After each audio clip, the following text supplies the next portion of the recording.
Hello everyone and welcome back to another Destiny 2 video. And just like every other Destiny 2 content creator out there, we're back with a Lightfall prep video. Now this isn't going to be nearly as in-depth as any other prep video you're going to find out there. That's just because I don't fully believe in prepping for expansions. I'm a more casual player in that sense. Min-maxing is something that I like to do when the expansion comes out. I think, as this prep video will clearly demonstrate, that you should take a more lax approach. So with that, I have 5 things that you should do before Lightfall comes out. Number 1, hand in all bounties that pertain to seasonal things. These bounties will be depreciated when Lightfall comes out, so anything that has to do with Seraph stuff, Catch Crash, Nightmare Containment, etc, etc. You want to make sure you hand those in before Lightfall comes out, because after Lightfall, they will be gone. Now that does mean, for those of you who are bounty prepping, every other bounty in the game, Crucible, Vanguard, Clan bounties, Petrovenge bounties, I think Destination bounties as well, all of those do not depreciate. So you can pick those up, hold on to them until Lightfall comes out, and unload them when Lightfall comes out for a bunch of XP if you are in fact looking to do day 1 raiding. If you're not looking to do day 1 raids or any, endgame activity as quickly as possible, do not sweat doing this bounty prep thing. It's not a huge headache, but it's simply just not worth your time. You're going to get enough XP from seasonal challenges, plus the bounties you're going to do anyways when Lightfall comes out, so don't sweat it. That was number 2, by the way. So number 3 on the list is, if possible, complete all 72 seasonal challenges that you need to get the large pile of bright dust. Now this isn't something that I would say is like necessary. Anyone who's played the game long enough knows that you don't necessarily need to do this, but you do get quite a bit of bright dust, which is nice if you don't want to spend as much money in Eververse, because listen, I know Bungie puts a lot of good stuff in there, so like, it's really nice to have the bright dust to spend when things that you like shaders or emotes, etc., go on sale for bright dust. So if you can do that, all 72 to get the large pile, it's a very nice hefty dose of that bright dust stuff.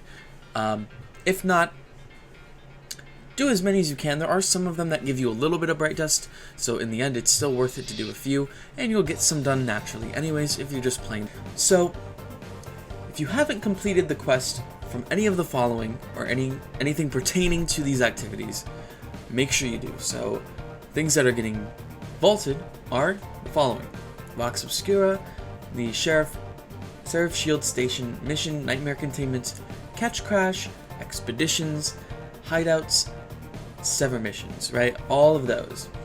Now, Heist Battlegrounds and the Psyops Battlegrounds will technically still be in the game, as they will be added to the Vanguard playlist. However, I don't know if that means you'll be able to complete any quests that pertain to them, so you might just want to do those to be safe. However, you might have the opportunity to do them regardless. And of course, if you don't have all the patterns for those activities and the seasons that they come from, right, like Chaos Mini Tool, Brigand's Law, and so on and so forth, try to get patterns like, Bump in the Night is another good option as well. You want to get those patterns while you can. I don't know if Bungie's going to introduce another way to get these weapons since they're craftable. Maybe they will, like make them world drops or something like that. We'll have to wait and see. Maybe they said something on that and I didn't catch it, but we'll see. Now, for the 5th and final step for this prep video, I would 150%, yeah that's right, 150%, because listen, if you're like me, which you guys might not be, right, this recommendation is purely based on my own opinion, right?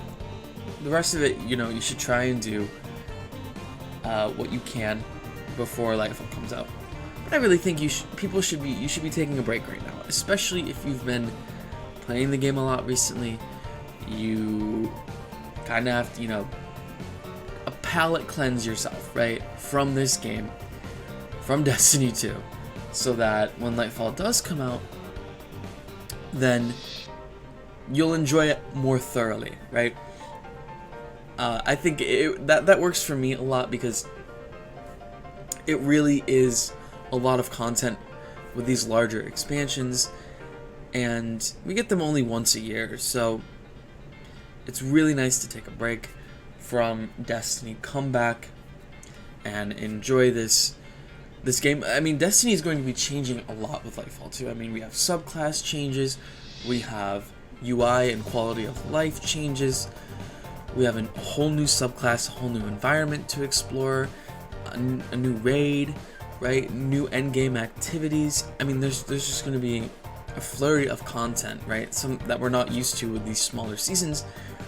Like Season of Seraph was a really good season.